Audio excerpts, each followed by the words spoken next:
Don't know whether you can see that, but that's at a gentle lob, 30 feet. 30 feet and fish.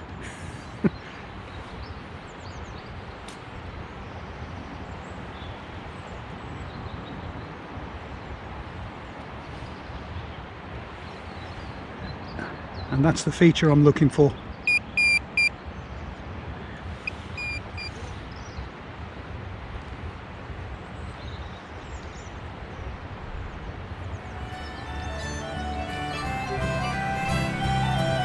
More fish.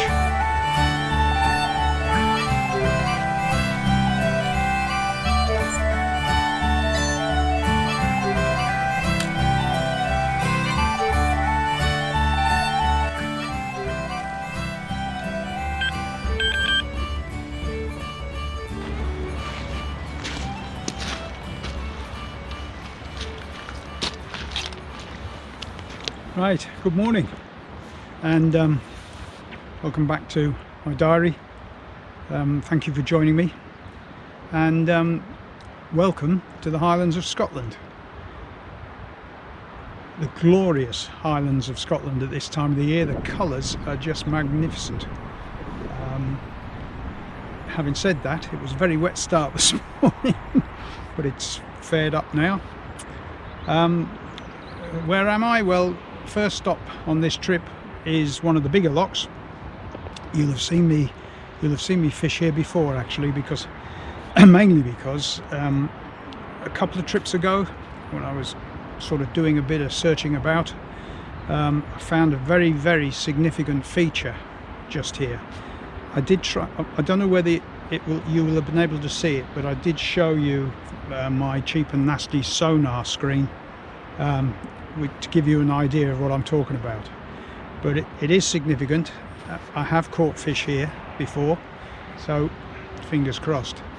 The feature, well, the right hand rod is about 4-5 feet of water, and depending on how far left you go, anything up to 40 feet deep. So there is a huge slope, but more importantly, in the middle rod there are two very noticeable steps, and even my cheap and nasty sonar told me there were some fish there this morning. Probably trout, but there's fish there. So fingers crossed, as I say. The weather's fared up. Let's hope we have a good day, and like I always say, anything remotely interesting, I'll be back.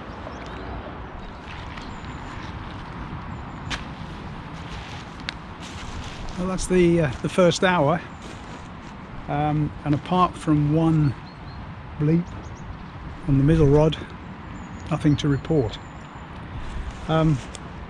Tactics, well, simple, couldn't be easier.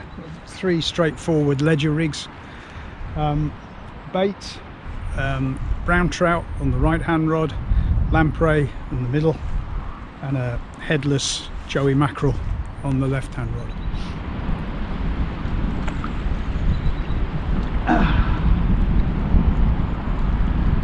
Well, that all happened quite quickly. I just switched the camera off after telling you that was the first hour, and off this went.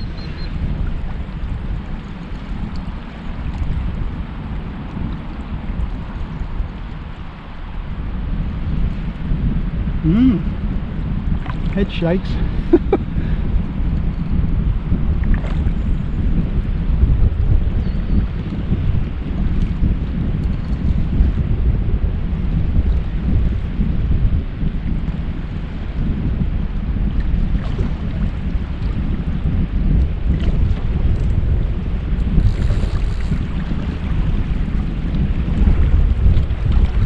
The little jack.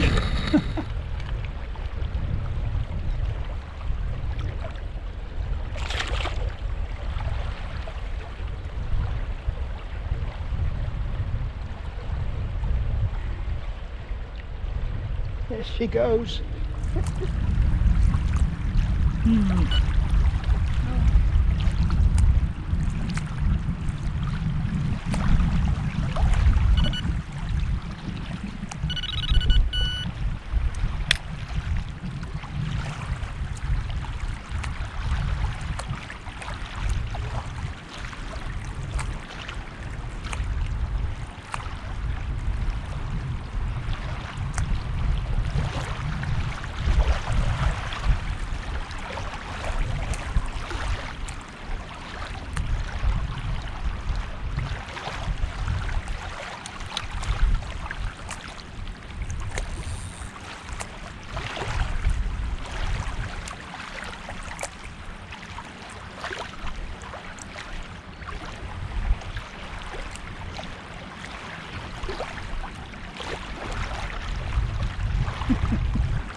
could be half decent.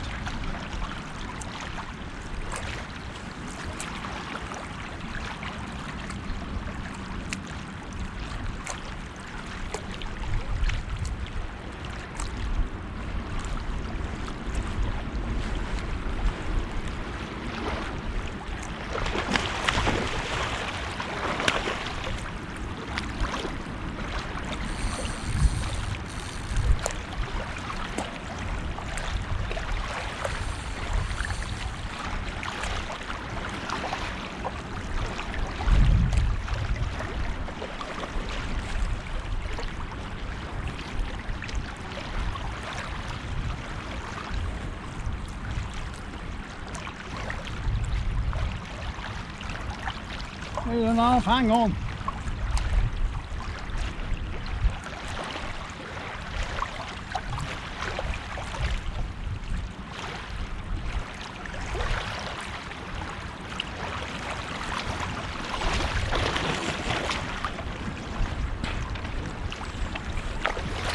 The gilly with the net.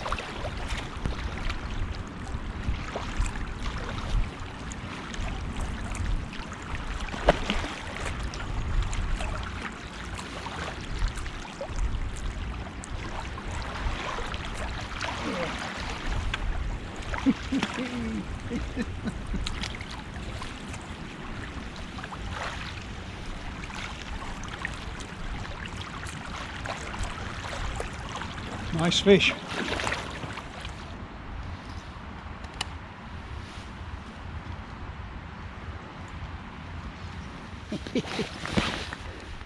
Well, that is a bonny fish.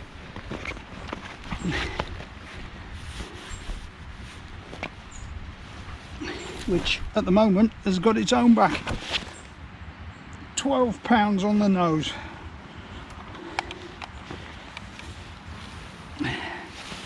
There we go. Took a while, but it was worth waiting for.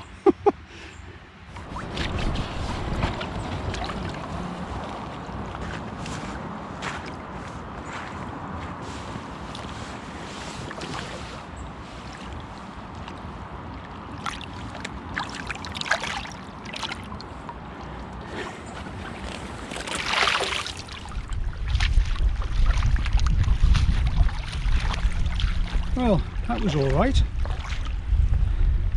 Quite pleased with that. Not bad for the first day anyway. Next, well, it rather depends on what the weather does to us as to where I end up.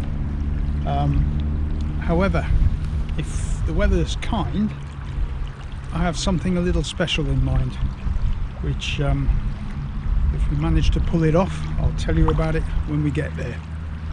So thanks for watching so far. 2 more days to go.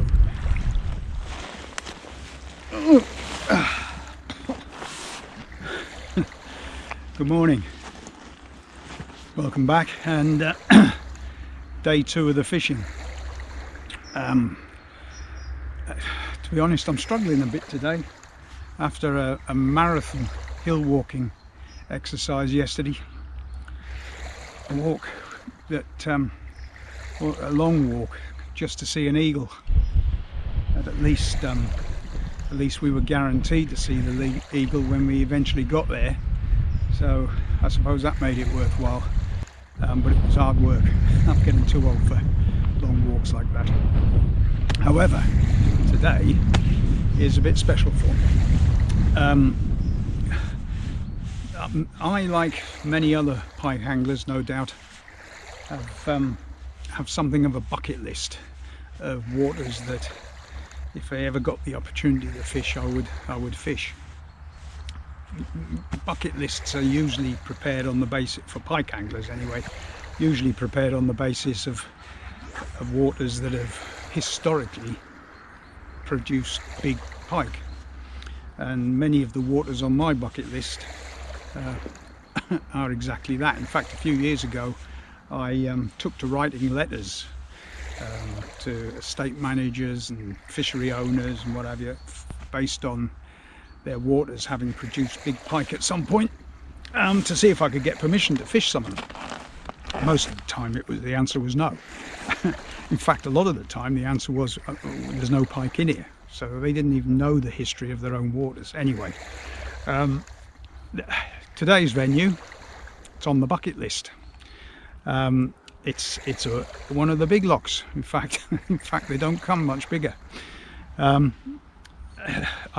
the years I've been coming to the Highlands to fish pike fish, I've looked at that water and thought, must be pike in there.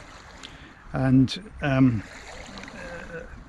I've attempted 2 or 3 times to gain permission to fish, and I've always been turned down.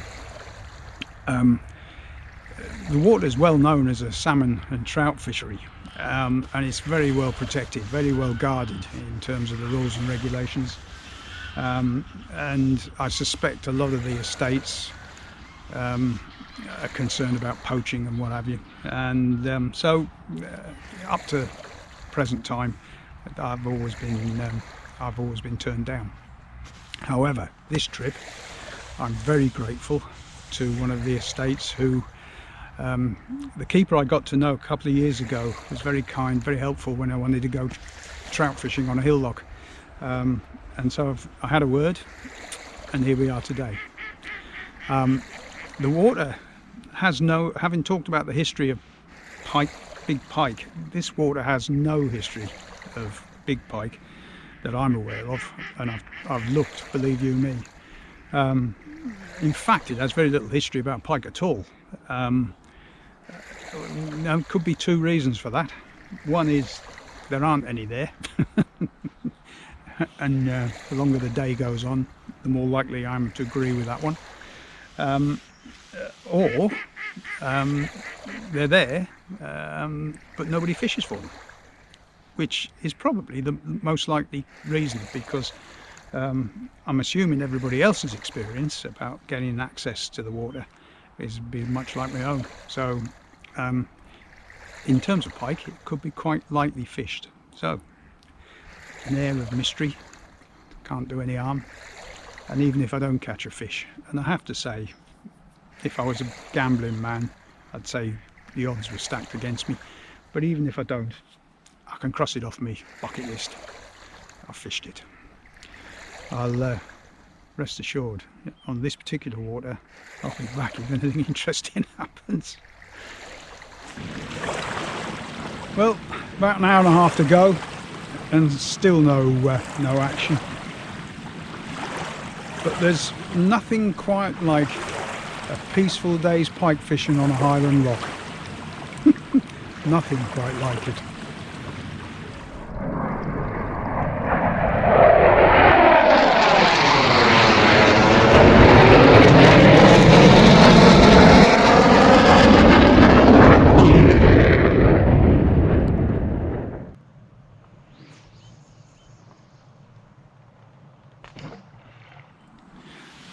So here we are again, day 3 of the fishing, and I'm afraid this will be the final day. Time to go home tomorrow. So my bucket list day on my bucket list venue proved to be a blank. To be quite honest, it was a long shot. I mean, you don't turn up on a water that's as big as that, you'd have and expect to catch a bag full of fish. I mean, you'd have to be extremely fortunate to drop a bait somewhere near a fish. Waters like that, and frankly rather like the one I'm on now, need a lot of effort. You need to spend quite a bit of time trying different spots, looking for features, like I did on the first day out, looking for features, and hopefully then you start and catch fish. So as I say, there's a bit of a long shot, but tick, it's off the bucket list now. Today is a day for hiding from the weather. We've got 40-50 mile an hour winds forecast, a lot of heavy rain. We can put up with the rain, but the wind makes life bloody difficult on these bigger waters. So I've tucked myself away in a bit of a corner here. I don't think I'm going to avoid the wind completely, but I think I'll get a bit of shelter. So hopefully fingers crossed. I might have a fish to show you this time. I have had fish from here before.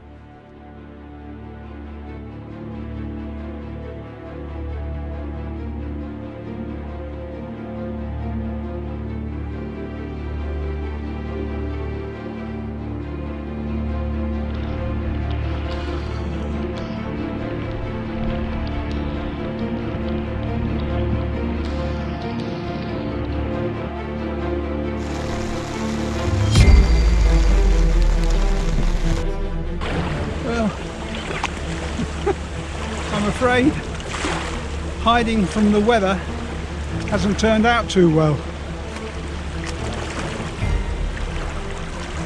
That wind isn't supposed to be coming from that direction. I'm not sure who I complain to now, but I've just spent the last 10 minutes re-anchoring the umbrella. Let's hope it's just a squall there.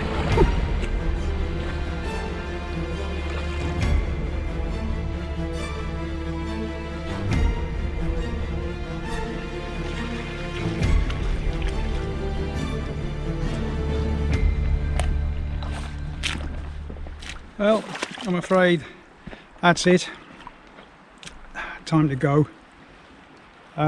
Not the most productive of trips this time round. A couple of fish on the first day from what's becoming quite a reliable mark.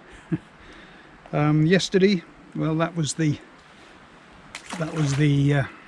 bucket list day, and that was interesting. Even though we didn't catch anything. And today, well, frankly, this morning at least, was a bit of a test. I